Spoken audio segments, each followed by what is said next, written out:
Bonjour Delphine Ponce. Bonjour Romain. Merci beaucoup de nous recevoir ici aujourd'hui pour nous parler de tous ces fameux projets futurs. Donc ça fait déjà 4 ans que vous êtes à la tête du parc Astérix. Tout à fait.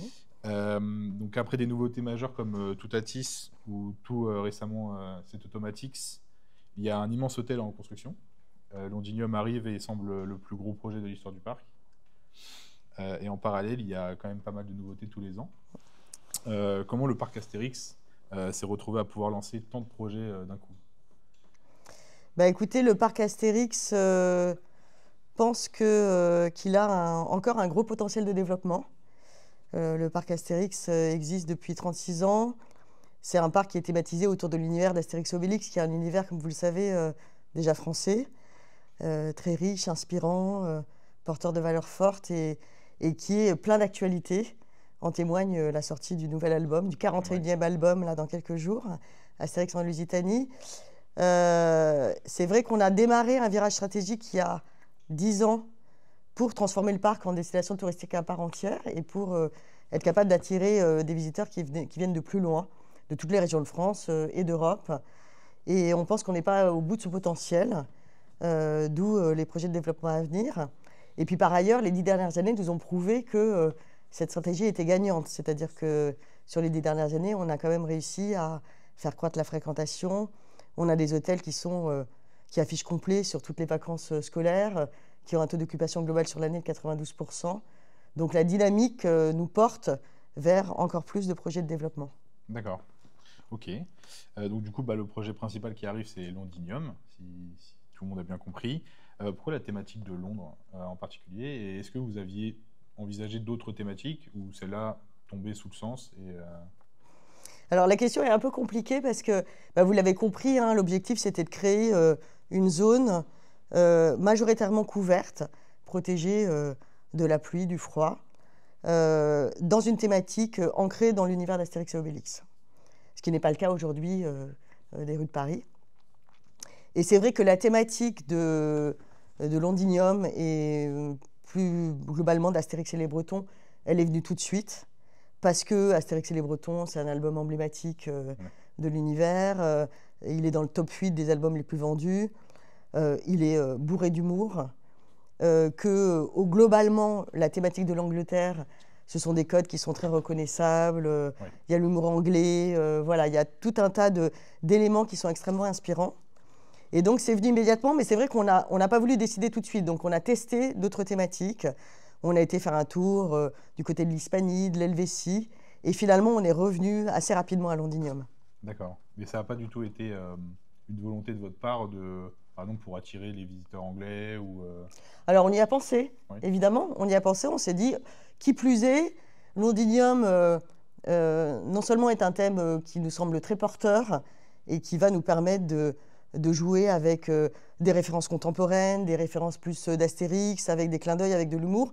Mais en plus, effectivement, l'idée, c'est que ça parle aux Anglais, que ça nous permette d'attirer une clientèle anglaise qui, naturellement, est assez friande de parcs de loisirs et de l'univers d'Astérix. D'accord, ok. Merci beaucoup. On a appris qu'il y allait avoir 2 attractions, dont une majeure. Je ne sais pas si la deuxième vous la qualifiez de majeure, mais donc du coup un Dark Ride et un coaster. Qu'est-ce qui vous a orienté vers ce choix? Et maintenant qu'on en sait un peu plus sur ce type de coaster, qui est un multidimension coaster, pourquoi ce choix particulièrement? Alors, on voulait proposer des attractions qui soient couvertes. Donc ça, c'était, voilà, on manque un peu d'attractions couvertes au parc Astérix. Donc l'objectif de cette zone, c'était effectivement d'avoir une zone où les visiteurs pourraient être complètement à l'intérieur, même s'il y a effectivement des zones plus aérées. On raisonne toujours, quand on choisit une attraction au parc Astérix, en fonction du mix. Et on se dit de quel type d'attraction on a besoin par rapport à ce qui existe actuellement au parc Astérix. Donc, vous voulez une attraction qui soit singulière, qui soit différente. Au parc Astérix, on a peu de dark ride, voire assez peu en réalité. À part le défi de César, qu'on peut considérer comme un dark ride, on peut dire ça.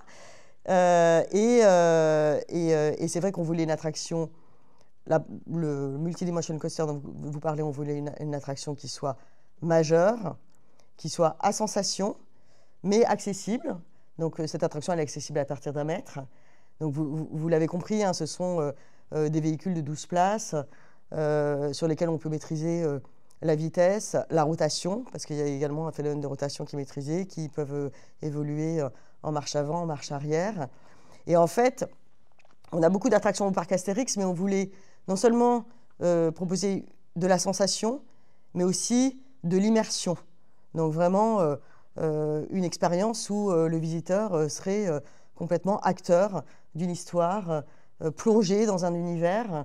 Et donc on va utiliser beaucoup de médias à l'intérieur de cette attraction et c'est adapté à une attraction indoor. Donc voilà, l'idée c'est vraiment d'être dans une attraction extrêmement immersive, avec une histoire qui sera liée évidemment à l'album Astérix et les Bretons, mais qu'on ne dévoile pas pour l'instant. D'accord. Et concernant le Dark Ride, plus traditionnel, on va dire, le deuxième?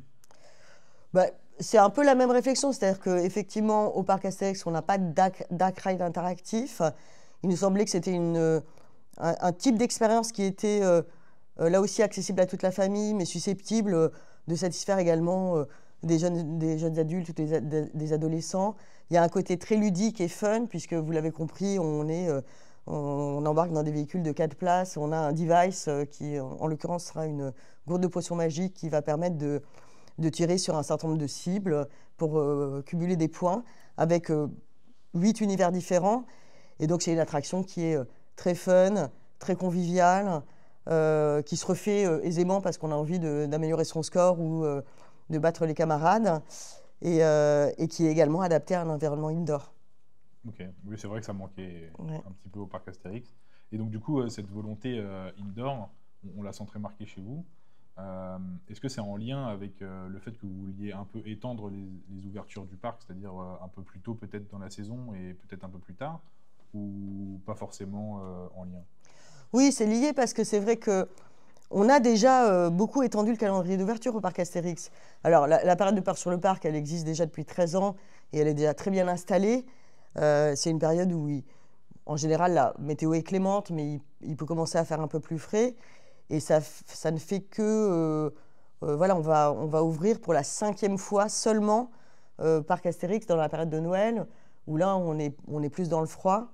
Et du coup, c'est vrai que c'était intéressant d'avoir un peu plus de lieux couverts, chauffés, protégés de la pluie au parc Astérix, à la fois en termes d'attractions, mais aussi en termes de restaurants. Okay. Et donc, effectivement, on pourrait envisager, une fois qu'on aura installé cette zone indoor, de continuer à étendre le calendrier d'ouverture du parc Astérix. D'accord. Merci. En parlant des rues de Paris, il y a un spectacle qui est maintenant très très connu, qui a presque 30 ans, qui a même plus de 30 ans, Mamba sur la Joconde.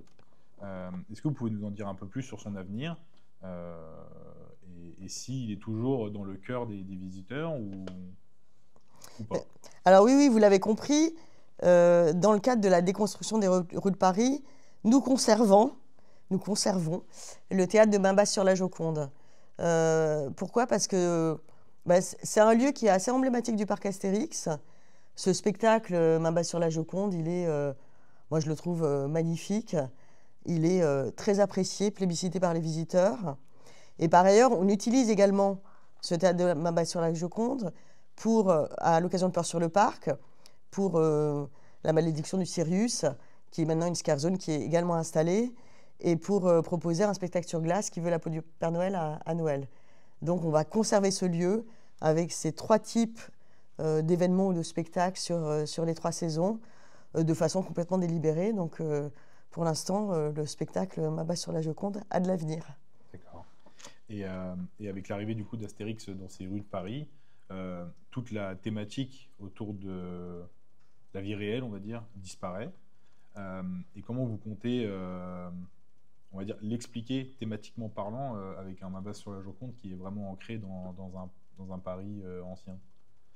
On va assumer, le fait qu'effectivement, on conserve cette zone qui est quelque part un souvenir des rues de Paris, qui en plus a le mérite d'être quand même un peu excentrée par rapport au parc. Donc voilà, c'est une zone particulière qui est un peu dans la nostalgie du parc Astérix, mais qui sera assez déconnectées de la zone Londinium, hein. On aura vraiment cette zone Londinium. D'accord, donc il y aura Et, comme une transition où... oui, tout à fait. Et un accès à ma base sur la Joconde qui se fera depuis la place que vous appelez la place du Cirque et qui deviendra une place égyptienne. Et depuis également un chemin qui permettra l'accès depuis Londinium. D'accord. Mais c'est une zone à part entière. Ça deviendra une petite zone à part entière. Ok. Et donc, du coup, on parle beaucoup de Peur sur le Parc. Et les rues de Paris, c'était vraiment, on va dire, un élément très très important pour Peur sur le Parc. Et avec sa disparition, comment vous pensez que l'événement va rebondir en 2026 avec la disparition de cette zone? Alors, c'est vrai que Peur sur le Parc, de toute façon, on a souhaité, il y a déjà 2-3 ans, désengorger un peu les rues de Paris, parce que tout Peur sur le Parc se déroulait dans les rues de Paris. Et vous l'avez constaté, dans les 2 dernières années, on a créé une nouvelle maison hantée, le Tombeau des Dieux, dans la zone égyptienne. Et en fait, l'objectif, c'est quand on crée une maison hantée dans une zone thématique Astérix, on fait un peu fi de la thématique Astérix et Obélix, mais on essaye quand même d'ancrer la thématique de la maison hantée dans la thématique de la zone. Donc le Tombeau des Dieux, c'est une déambulation dans le monde des dieux égyptiens hantés. On a créé l'an dernier la maison hantée Les Enfers de Pompéi, qui situe du coup en zone romaine. Donc vous voyez le lien entre les Enfers de Pompéi et la zone romaine. Donc voilà, on essaye de désengorger cette seule zone du parc qui accueillait toutes les maisons hantées, toutes les scare zones. Par rapport à votre question, c'est vrai que les rues de Paris, c'était une zone de déambulation, une zone de maisons hantées. On va déplacer les catacombes, donc les catacombes subsisteront, seront déplacées à forte proximité de la Joconde. Et en 2026, on va créer une nouvelle expérience horrifique qu'on ne dévoile pas encore, qui viendra remplacer la colère d'Anubis. Donc on aura toujours le même nombre de maisons hantées. Okay. Et par rapport à ce qui concerne ce qu'on appelle les scare zones, les zones de terreur, ce qui était le cas des rues de Paris, vous allez le constater, ou vous l'avez constaté, cette année on a créé une nouvelle scare zone qui est face au lac, qui est une zone de déambulation et de spectacle. Il y a 3 ans, on a créé la scare zone la malédiction du Sirius. Donc on estime qu'entre ces 2 scare zones, on va pouvoir compenser l'absence des rues de Paris. D'accord. Avec des expériences qui sont nouvelles et qui vont apporter d'autres personnages, d'autres créatures, d'autres histoires, d'autres motifs de thrill, de peur et de scare. Et vous pensez qu'on pourra retrouver les anciens personnages qui avaient disparu On y fait attention. Ils sont un peu revenus déjà, mais on y fait attention. On sait quels sont les personnages qui plaisent à nos visiteurs, qui sont un peu mythiques, qui sont un peu iconiques, et donc on fait en sorte de les garder. Voilà. De les garder, de proposer à nos visiteurs de les retrouver dans d'autres configurations, dans d'autres lieux également. Ok. Et en parlant des maisons hantées, il y a eu Pompéi et il y a eu le Tombeau des Dieux, donc, qui étaient dans des thématiques qui étaient quand même proches de la zone dans laquelle ils sont censés vivre. Avec le camp des lames d'acier, vous avez un petit peu rompu avec cette suite. C'est quelque chose de voulu de votre part d'aller vers des thématiques un peu moins ancrées dans la zone ou En fait, sur Peur sur le Parc, c'est vrai que ce qu'on vise d'abord, c'est d'être dans une histoire avec des personnages qui font vraiment peur et qui inspirent effectivement de la frayeur, de la terreur, notamment dans le cadre des nocturnes, parce qu'on propose également des expériences un peu plus familiales à l'occasion de Peur sur le Parc.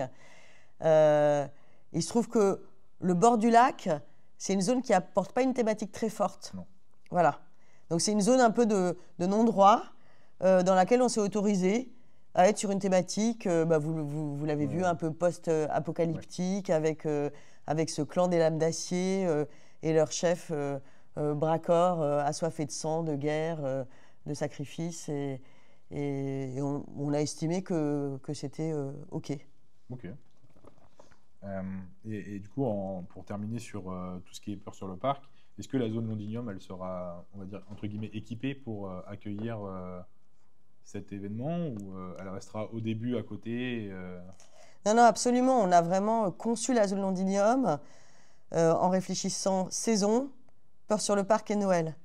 Donc dans cette zone Londinium, pour peur sur le parc, vous aurez 2 maisons hantées. Et sur l'Angleterre, l'époque victorienne, les hôpitaux, etc., vous voyez, on peut faire des choses assez sympas.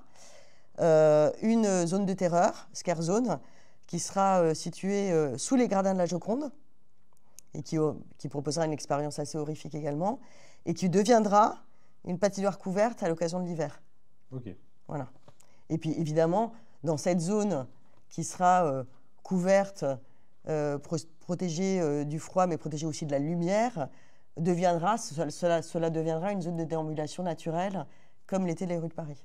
Ok, donc on reste dans la même continuité. Absolument. D'accord. Ok. Donc on va passer maintenant au nouvel hôtel. Oui. Le 4e hôtel thématique. Donc on voit que le chantier bat son plein. Donc c'est un futur hôtel de 300 chambres qui devrait ouvrir à l'horizon 2027. En quoi cet hôtel sera différent des 3 autres? Alors, c'est un hôtel de 300 chambres qui sera équipé d'un centre de séminaire, de 2 restaurants et d'un bar.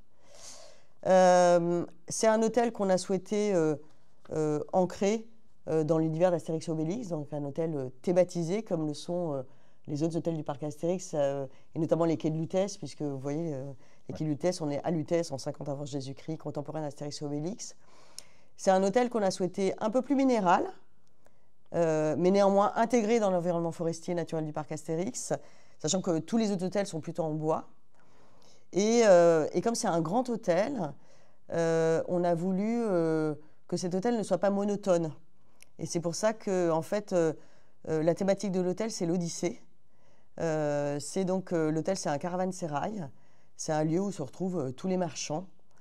Et dans cet hôtel, il y a des zones thématiques différentes, ce qui permet de rompre avec la monotonie. Donc, il y a une oasis centrale, et puis il y a un quartier phénicien, donc la Phénicie et puis de maïs, un quartier perse, un quartier mésopotamien et un quartier égyptien. Et chaque quartier a une colorimétrie, un style assez différent, avec évidemment cette architecture que vous connaissez maintenant, où on a un bâtiment qui est finalement assez grand, mais qui est composé d'un jardin intérieur avec ces 4 quartiers et avec une architecture qui est pas du tout symétrique, disons, avec des hauteurs et des niveaux différents, et une grande place qui est laissée à la végétation. Okay. On est dans un univers oriental, donc on aura une végétation orientale. D'accord.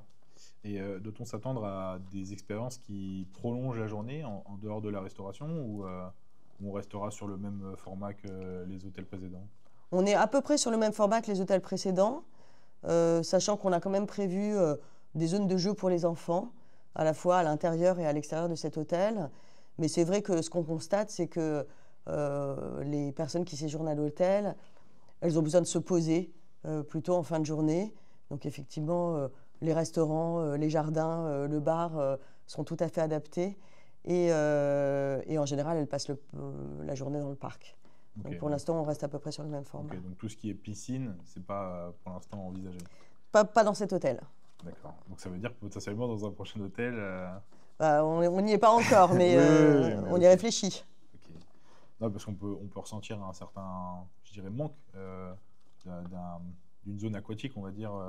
Maintenant, avec le Futuroscope qui a ouvert son parc aquatique, on n'en demande pas autant au parc Astérix, mais c'est vrai que souvent, quand on passe un court séjour dans un parc, on est habitué à avoir une piscine ou un espace comme ça. Et c'est pour ça qu'il y a beaucoup de nos lecteurs qui demandent, en fait. Oui, qui demandent. Après, je comprends la question. C'est pas le choix qu'on a fait sur cet hôtel. C'est une réflexion qui est en cours, l'espace aquatique, mais qui n'est pas encore complètement mûr. D'accord, ok. Du coup, on va repasser dans le parc. D'accord. Au niveau de la zone grecque, okay. Donc horizon 2027. Donc les travaux ont commencé dans la zone grecque. Oui. Avec le futur ajout d'attractions extérieures familiales de type flat ride, pour enfants. Une vaste aire de jeux thématique et un grand restaurant service à table qui sera en quelque sorte l'héritier du restaurant du lac. Absolument.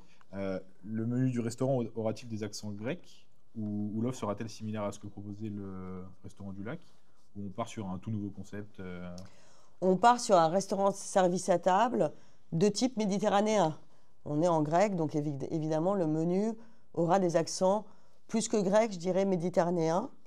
C'est un restaurant qui est lui aussi extrêmement immersif, très thématisé, qui est grand et qui est composé de plusieurs ambiances à l'intérieur d'un même bâtiment, une ambiance de marché grec, une ambiance de cité grecque, une ambiance de port grec avec 2 terrasses, dont une qui donnera sur le lac. Donc on va être sur le restaurant du parc Astérix. D'accord.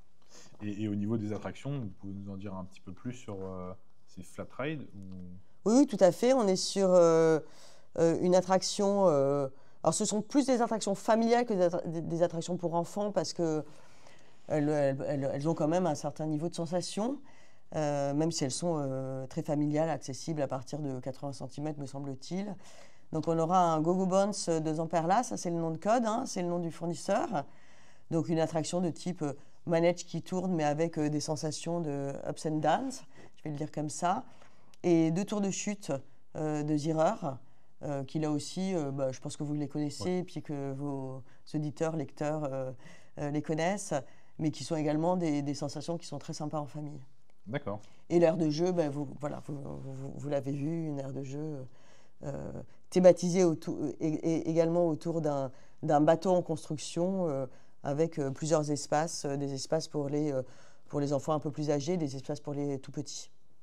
D'accord, merci beaucoup. Voilà. Du coup, là, on va passer à l'Égypte. Donc, 2026 devrait marquer la fin de l'extension de la zone Égypte, avec la rethématisation du restaurant du cirque et de l'oxygénarium dans la foulée. Qu'est-ce qui a justifié cette envie de développer de part et d'autre la zone Égypte, de la prolonger, de la faire empiéter, on va dire, sur les rues de Paris actuelles? La première justification, c'est que l'Égypte, c'est là aussi un album très emblématique de l'univers d'Astérix, qui est très riche, qui a été décliné en dessin animé, en film, enfin notamment en un film très iconique. La zone Égypte, elle existe depuis la création d'Osiris. Elle n'est pas si vaste que ça. C'est vrai que dès lors qu'on a pris la décision de recentrer le parc sur une thématique purement Astérix, on a réfléchi à comment on allait transformer cette zone des rues de Paris 20e. Et il nous a semblé assez naturel d'étendre la zone Égypte. Là, on a une zone Égypte aujourd'hui qui est plutôt orientée sur les temples. Et il nous semblait qu'il y avait une autre thématique qui était porteuse, qui était de créer une zone qui serait une petite ville d'Égypte au bord du Nil. Et donc, on transforme les chaises volantes en vol d'ibis, l'oxygénarium en descente du Nil, ce qui est quand même assez naturel vu l'expérience. Et le cirque, et le restaurant du cirque, en un restaurant qui s'appellera les Comptoirs d'Épis de Maïs, avec cette histoire qui est que Épis de Maïs, marchand phénicien, est venu poser ses valises dans cette petite ville au bord du Nil. D'accord, ok, merci beaucoup. Donc là, j'ai plus ou moins fini toutes mes questions. On avait noté quelques petites questions bonus. Allons-y. Donc après des rénovations comme celle du Grand Splash, est-ce que vous avez de nouvelles attractions en vue on va dire de les rénover, les améliorer en thématisation, etc.